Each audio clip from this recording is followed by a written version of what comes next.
With the latest agriculture news from across the state and nation, it's time for the AgNet News Hour from AgNet West. Here's your host, Sabrina Halvorson.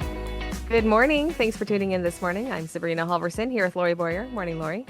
Hello, everyone, and good morning.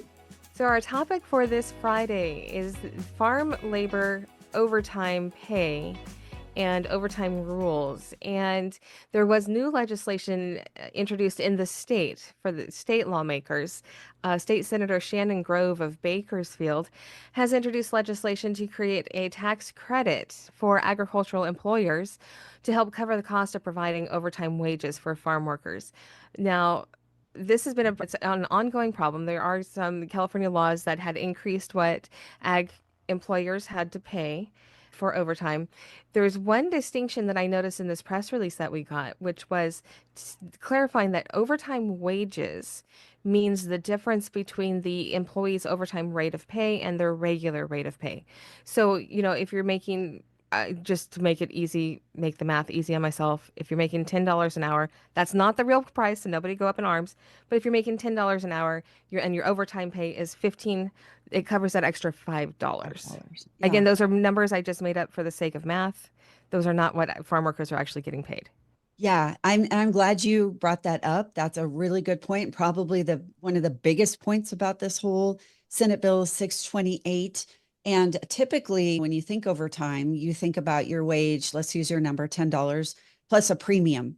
You don't really think about it being the difference. So I think that is a little bit different, a different way of thinking and calculating than what we're traditionally used to anyway. And the distinction is important because when we're talking about helping the ag employers with this, it's not helping with that full $15, just again to use my easy number. It's only helping with that $5, that extra amount for the overtime pay. But it is still something that should help agricultural employers, because I know that we've heard from a lot of ag employers about the overtime rules. And there is a lot of overtime normally in agriculture, because when you have crops to take care of, or if you've got fruit to pick, you have to be out there doing it. Otherwise, it can just rot on the vines. Yeah, there's a season for especially crops. There is a particular season for all of them. But in some of these instances of weather-related events, such as flooding, and you want to maybe use strawberries as an example, when that flooding, when you can get out into the field, as wet as it even is, you want to get out there and get those picked as soon as possible before rotting or anything else continues. And sometimes even on top of seasonal picking, you want to get out there even quicker. And that, again, for ag employers, any employer, of course, you've got a lot of different considerations to keep in mind, especially when it comes to budget and how much you're spending on your labor. Again, that's across the board for any employer. But there are different rules, special rules for farmers when paying farm workers, and some things that have recently been enacted that increase the amount that farmers and or ag employers are having to pay. So they've been looking for a little bit of relief in this, and so the lawmakers are hoping that these bills, the bill SB 628, which was again introduced by Senator Shannon Grove of Bakersfield, hoping to find a little bit of relief in that. Now, this is co-sponsored by the California Association of Wine Grape Growers and the California Farm Bureau. So having those two agricultural groups involved, again, shows that this is a bill that is really supporting our ag employers. Yeah. Now, I just want to clarify and ask this to make sure that you're looking at it the same way I am. As you started off talking about what overtime wages actually is, that doesn't mean, and tell me if you're reading this the same way, that doesn't mean that the farm worker is going to get that difference. So using your example, the $5 difference between 10 and 15, that doesn't necessarily mean that's what they're going to get. What this actually does, it's for the employer. It's for the employer themselves. They get the payroll tax based on that $5. So it's not adding to the pay for farm workers. This won't really affect what farm workers see in their pay and their paychecks at all. It's not for that. It's more like a tax break for farmers who are having to pay that extra amount. Yeah. I had to read that a couple of times here to really grasp that. It's just a different way of setting a program like this up. I don't know that I've ever seen this or talked about it done in this fashion before. Yeah, it is different. I agree. It is a little bit different. And I think it just comes again from the problem that a lot of our farmers have seen around the state with the increased overtime regulations and the problem of they don't really have the option. In some industries, you have the option of saying, we can't afford overtime this year, nobody's getting overtime. In agriculture, like we were just saying, like your example with strawberries, if you've got strawberries that you need to get out of the field, you can't say nobody's getting overtime or you're going to lose your product because it's going to rot. So you have to have that overtime. So that has really caused a lot of added expenses for farmers. And so while this does not add to the, again, it won't be adding to the paycheck for farm workers, it will make it easier for farmers to pay that. And I do know in some other prior stories to these changes in farm worker rules in California, there were a few farm workers that were quoted as saying that kind of, I'm paraphrasing, by the way, it sucks because we do rely on overtime, actually helps us out a lot. And especially those that are coming from other countries and don't have a lot of other things that they have going on. They're not rooted in a community and serving on committees and organizations and such. They're here to work. They want to come in, they want to work the time that they're specified to be in the US working and get as many hours and as much pay in their pockets as possible. So I know some of the farm workers themselves were even concerned about not having overtime. Right. And that has been a problem since those new overtime regulations were put in because, again, it was so costly for the employers that they were trimming down hours however they could. And that took away that overtime pay. When you work in a situation where you're an hourly worker, no matter what industry you're in, and you get used to relying on that overtime pay, when that's cut back, that it makes a big difference in your household spending. That can be a real problem. So it's an all-around issue. We're talking this morning about overtime pay for farm workers, and there is a bill, SB 628, a state bill that is co-sponsored by the California Association of Wine Grape Growers and the California Farm Bureau. And this makes it, essentially, it just makes it a little less painful for farmers to pay overtime wages, which Yeah. And again, you just can't always avoid. what I think is whether or not this goes through, I don't know. But you do have two of the largest ag organizations in the state that are lobbying for it and are pushing for it. But according to Senator Shannon Grove of Bakersfield, who actually introduced it, she says that California must ensure that policies designed to help farm workers do not inadvertently, reduce their wages. So right before the break, we were talking about some of those unintended consequences. So it sounds like she's really taken this into consideration. Right. And then they also point out also that this is California won't be the first state to have a bill like this. Already Oregon and New York both have similar tax credit that help cover some of that or at least give a bit of a break for overtime agriculture business pays. When farmers again have to pay those overtime costs, this helps give them a bit of a tax break. And again, that's in New York State and in Oregon as well. So it's not unheard of. It's not something that's completely unique to California, but obviously with California ag being bigger than New York or Oregon, it could be very good for our farm employers. Yeah. And when you think about the struggles we're already having in getting enough workers, just the people to do the work that we need, we're hearing about it all the time. This would be really sad if we didn't do something about it because it will be even harder to get those farm workers, not necessarily on the rules and regulations, but because if farm workers know they can't get overtime, they may not even want to come to California to work. I think that could end up being a big issue. Yeah, I agree. There are a lot of options now. It used to be that, especially for migrant workers, and specifically called migrant workers because they would migrate from one place to another, starting out in California for a certain harvest, then go up to Oregon, and then head into the over east into the country a little bit more. Those are migrant farm workers. That's the definition. Now they have a little bit more options. There are still plenty of migrant farm workers, but they do have more options to select a little bit more about where they're working. At least ones who have been, I think, what farm workers who have been in it for a long time know a little bit more about I'm going to get paid more here rather than there, or I have the opportunity for overtime here rather than there. And if you're somebody who's looking to support your family, you're going to go where there's the most money. exactly. So I think a tax credit, just on the overview here without knowing exactly what the tax credit is, because it doesn't really state, it just talks about introducing this concept. It sounds to me like this is a good compromise on helping both the employer and the farm workers that are needed for our specialty crops and other industries. Farm workers, we use farm workers loosely, but there's a horticulture industry, the forestry industry, aquaculture, all those industries that use these farm workers we're talking about. Yeah, so it does affect a lot of different industries within agriculture. And ag labor also was a topic of conversation at the National Association of State Departments of Agriculture, NASDA. They just had their conference this week, and it was their winter policy conference. And they talk about all kinds of things, of course, but one of the things that they also discussed was labor reform. And they were talking about the H-2A program.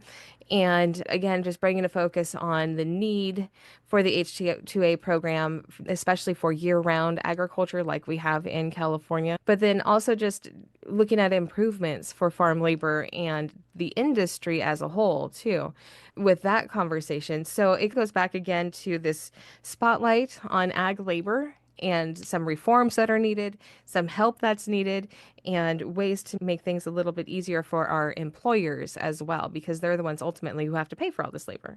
And if I may, I'm going to back up your point a little bit more even. The Senate Committee on Agriculture, Nutrition, and Forestry just met, and ag labor was definitely a topic of conversation. This hearing was interesting. They focused a lot on specialty crops. As a matter of fact, a majority of the hearing was on specialty crops. The International Fresh Produce Association testified during that, and I was listening to a little bit of that testimony. And the gentleman is talking exactly about what we're talking about here today. Now, he was from Texas. He works for a family related operation in Texas, but almost echoing exactly our points here today on trying to get a good labor program in place, something solid, something that creates more security for both the farm workers and the farmers, and making it equitable for both employers and employees. Great conversations and good information too out of that hearing as well. So we started out the show talking about farm labor and overtime costs, but we're switching topics a little bit now to wildfire mitigation. The USDA has announced a partnership. This is a $75 million stewardship agreement to help improve wildfire mitigation across California and Oregon. So it's a public-private partnership with the USDA, the Forest Service, and Sierra Pacific Industries that are all going to be working together to do certain things for wildfire mitigation across the state. Yeah, so basically what it does is it's going to strategically place fuel breaks, and it doesn't specify exactly where. I think it's reading between the lines. They're still figuring that out and using some science-based approaches and expertise when it comes to planning where those go. The locations are going to be selected in partnership with the Forest Service and CAL FIRE. And the ultimate goal is to protect, of course, people's lives, their property, water infrastructure, and the environment. And just a little bit more information here. The agreement will initiate this process to construct and maintain shaded field break projects. That's a key word in there as well. We're looking about adding 400 miles to the existing 2,200-mile network of interconnected field breaks, and this will go across both private and federal land. And Right. again, affects California and Oregon. And then again, the fuel breaks are where you basically plow down vegetation so that the fire cannot continue through. And it has to be in such an amount that the fire doesn't jump over the fuel break as well. And during our break, Lorrie and I were actually chatting about this, and I was saying that where I grew up in California, by law, we had to mow fuel breaks around our home to help with just wildfire prevention because we were in a high fire area out in Madera County where I grew up near the foothills. So fuel breaks are something that we've been using for a very long time, but this $75 million agreement will help to create more of them around the state. Yes. That's And I was reading a little bit more on what a shaded fuel break is. I just got a little bit more information, just FYI. I always like my personality. I always like to know what things are. So it talks about that shaded fuel breaks don't necessarily stop a wildfire. What it does is increase the probability of wildfire containment as it reduces the intensity and severity. It keeps the wildfire low to the ground and reduces the rate of speed. So I guess that's a little bit different than a regular fuel break, according to this article or according to this definition that I'm seeing. So these tend to be just a little bit safer when it comes to fighting wildfires. Yeah. And anything that we can do in California to fight wildfires, to prevent them, to stop the spread of them, any of that is good news because goodness knows we need it. We have such a problem with wildfire mitigation around the state, and they're so damaging when we have these massive wildfires, like the one that obviously the one that we just saw in Southern California, but then in previous years, the ones that we have seen in the central state or in the northern state, somebody said it, and I don't remember who this quote is from, but that we no longer have a wildfire season. We simply have wildfires all year round. And it's true. We have gotten to the point in California where we just need to understand we are definitely a wildfire state, and anything that can be done to help lessen that is going to be important. And so I'm glad to see USDA doing something to help mitigate that. I'm surprised that it's so much, $75 million, and all I'm seeing is information on fuel breaks. And it's even saying 400 miles is what I saw. That seems like a lot of money for 400 miles of plowed land. But there must be something in here, other things in here that I just have not seen. Yeah, I don't know how this calculates for sure, but I did not know this. Fuel breaks are typically around 300 plus acres. That is a lot of acreage. And my first thought is, okay, how do you maintain that? Because stuff grows back, even in shade, things grow back. And there's a number of ways that they do that, including prescribed fires. That's interesting. Hmm. But what I Hmm. really like, what this catches my eye, is grazing. So you can still graze your cattle, sheep, and goats, and they actually help to maintain that fuel break. Yes, grazing. I've done a few interviews on this, and I've been actually talking about it for years, how important grazing could be for our wildfire mitigation. And unfortunately, there are rules and laws against it that are old. They go back to old environmental laws that prevent grazing in a lot of these high fire areas, where if we just let the animals graze, they would take care of the situation naturally. And it's such an effective wildfire mitigation tool that's just not being used. And our livestock managers, our cattlemen, boy, would they love to be able to do that. Because first, it's good for the cows, it's good for their business, it's good for the state, it's good for their neighbors because they're protecting their neighbors' homes. I mean, I don't know. I see it as being a no-brainer. Yeah, and it's good for the environment as well, because if Hmm. we're going to use mechanical means to keep the fuel breaks mowed down, that's more passes through there. That means more fuel and more chemicals, more things like that that are going through those 300 plus acres of fire breaks. Yeah, yeah. We are talking about wildfire at this time, and the USDA is getting into a public partnership agreement with, I said that all wrong. I'm sorry, but the USDA is getting into an agreement for $75 million. It is a stewardship agreement to improve wildfire mitigation efforts in California and Oregon. So it's for both states, not just for California, but California and Oregon. USDA, Forest Service, and the Sierra Pacific Industries are collaborating together to work on wildfire reduction. And for the break, we were talking about grazing as use in, and grazing is not part of this initiative. However, we both see grazing as something that could be very positive for wildfire mitigation. And that's first off, knowing what grazing is, but then also from speaking to experts on the matter, and being able to use our livestock, I should say, in that way, where we're feeding them, and at the same time they're removing that fuel. You pointed out before the break that it's good for the environment because it's natural. We have animals in there, not machinery in there, taking care of the vegetation. To me, it seems like a win. Yeah, hopefully later on down the line with this partnership that can come into play. But as you pointed out, it's not specifically mentioned.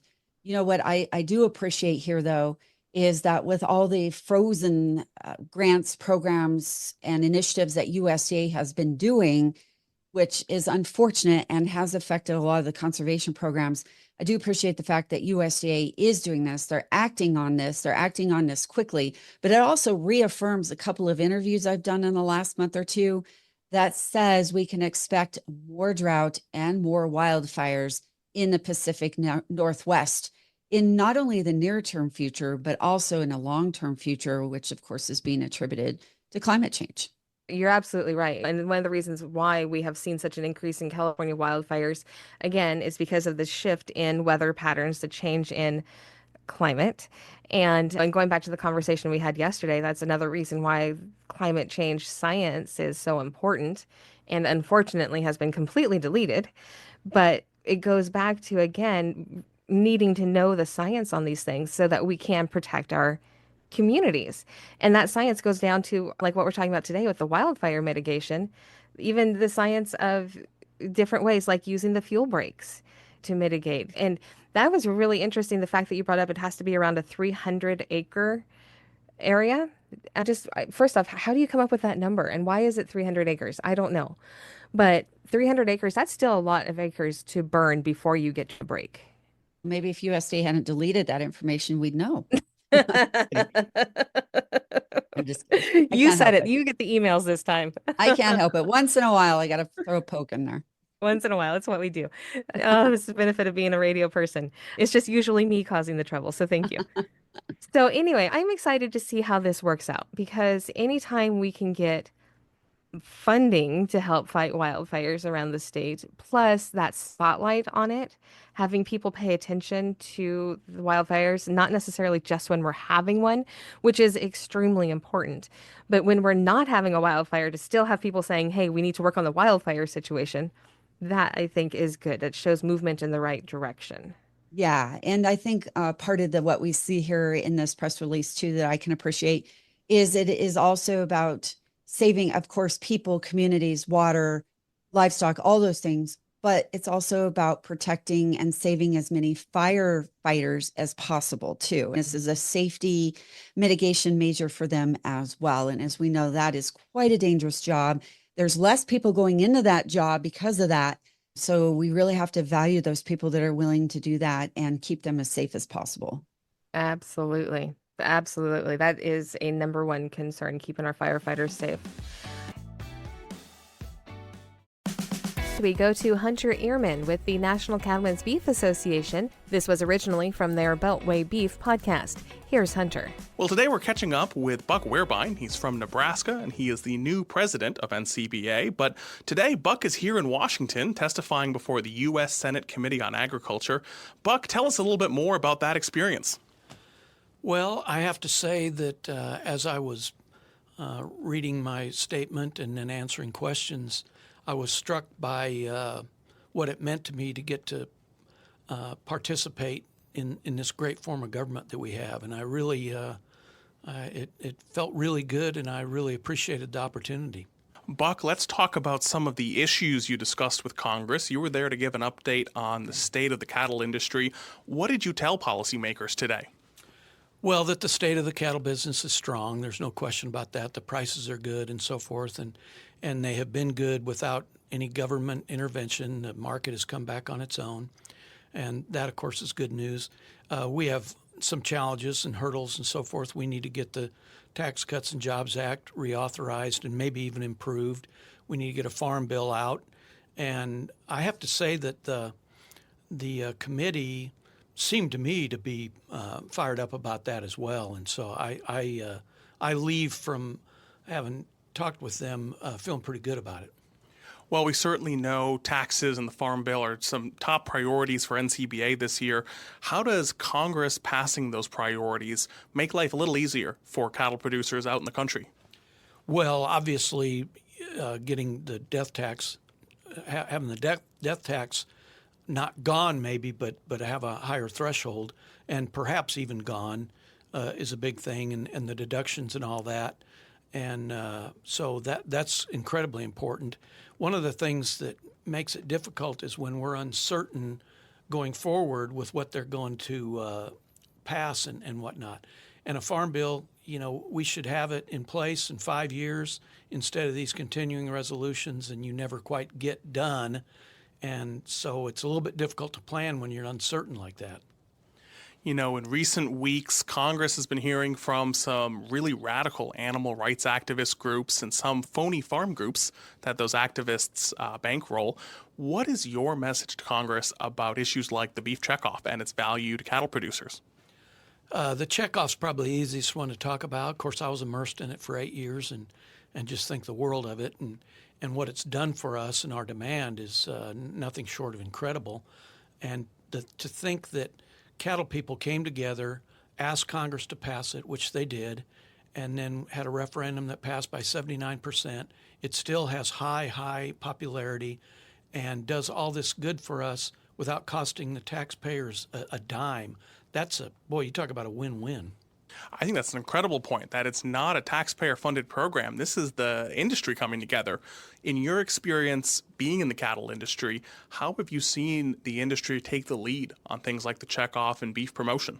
Well, like I said, back in the 80s, our demand was going down and precipitously, and some forward-thinking cattle people got together and came up with a long-range plan. They recognized what our shortcomings were, and they addressed them and worked at it.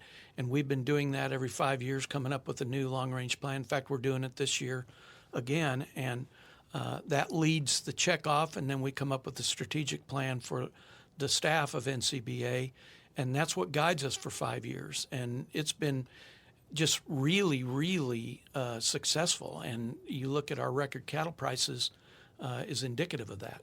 What is your message to policymakers about protecting the checkoff and standing with real producers like yourself over some of these phony activist groups out there?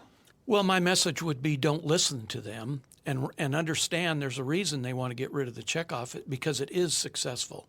And they know without it, we're not as strong and not as good as we are with it. And so that's one of the reasons that they're attacking it.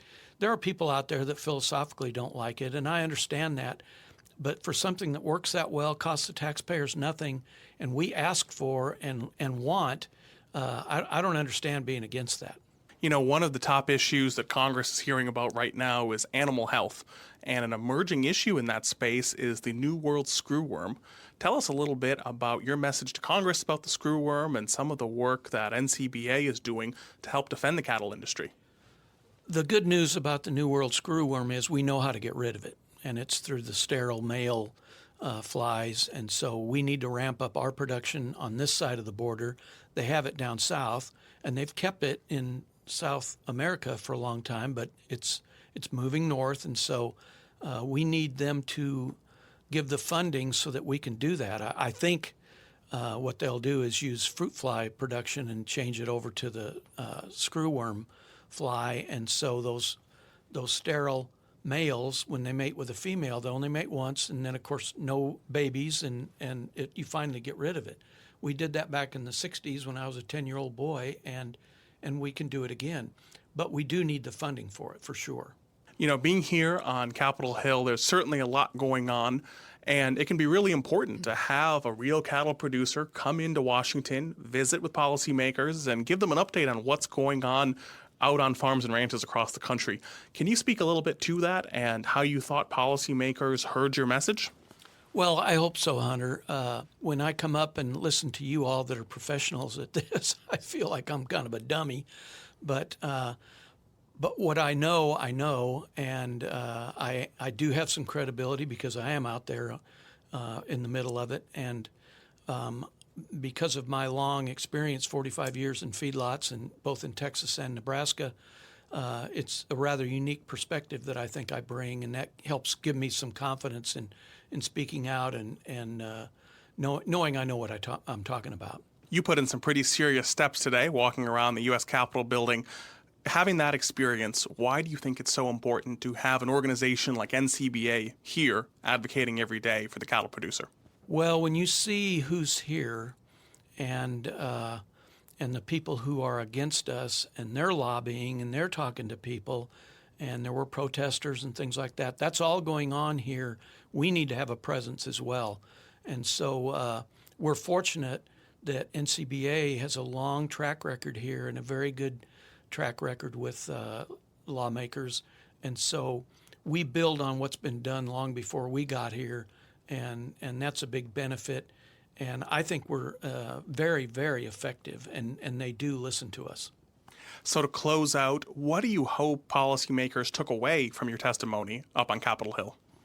Well, I hope they recognize that the Tax Cuts and Jobs Act needs to be reauthorized or even improved, that the Farm Bill needs to happen, and they don't need to wait till September 30th to get it done. Hope they can get that done quicker than that, and that perhaps they can set up a system where you can't have the wrong administration messing around with the Packers and Stockyards Act like the Biden administration did, that would have ruined a lot of the good marketing avenues that we have and that I have for my customers to help them get the most money for their good product that they're producing. And so I hope they got that.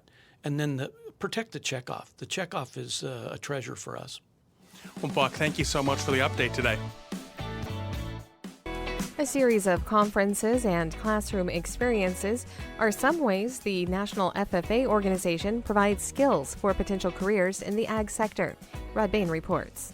At those times when the Blue Jackets are in full promotion, National FFA Week in the winter, National FFA Conference in the fall, these and other celebratory events. They provide not just awareness about this near-century-old student organization. As past National FFA Secretary Grant Norfleet explains, the promotion is also about awareness of the potential opportunities within the broad scope of the ag career spectrum for students. I think there's so many careers that are going to change now that are equipping students that don't even know they're going to have a career in agriculture. So in essence, expanding farm and food careers in fields such as artificial intelligence, automation, and other technologies, and research and development, fields that could potentially attract non-FFA members or youth not from traditional farm and rural backgrounds. In addition, the next generation of youth is evolving and students are continuing to learn in different ways and grow in different ways. So how do we equip students to learn in appropriate ways? One approach in career and tech education that National FFA is employing is its series of career conferences called Next Gen. It's a pathway-focused area conference. We have 3 conferences a year focused on a specific industry pathway. So this year in 2025, we're going to host plant sciences in Orlando, Florida, agricultural education in Philadelphia, and emerging technologies in Fargo, North Dakota. Next Gen conference events are industry-specific experiences for students. Yet Norfleet adds other career and technical education classroom-level training programs provide needed skills for ag career opportunities currently available or that are developing. Also, we take the knowledge that we're learning as technology science evolves and emerges, finding ways for those young leaders to take back what they've learned and connect them with older individuals who are still rooted in production agriculture. When we find the happy medium between them and share what the emerging technologies are, that's how we can truly diversify in agriculture and connect folks to an ever-involving and engaging experience. Details about National FFA and its career and tech prep and education opportunities are available online at www.ffa.org. I'm Rod Bain reporting for the U.S. Department of Agriculture in Washington, D.C. That's our show for today. This has been the AgNet News Hour. I'm Sabrina Halvorson. On behalf of Lorrie Boyer and myself, thank you for sharing your morning with us. To get more information on the topics you heard today, visit AgNet West at agnetwest.com. You can also stay connected by following us on our social media at AgNet West on Facebook, Instagram, and X. Also look for Sabrina Halvorson on Facebook, and be sure to subscribe to our podcast by searching for AgNet West on your podcast app. Thank you for listening to the AgNet News Hour from AgNet West. AgNet West Radio Network, your primary choice for agriculture news.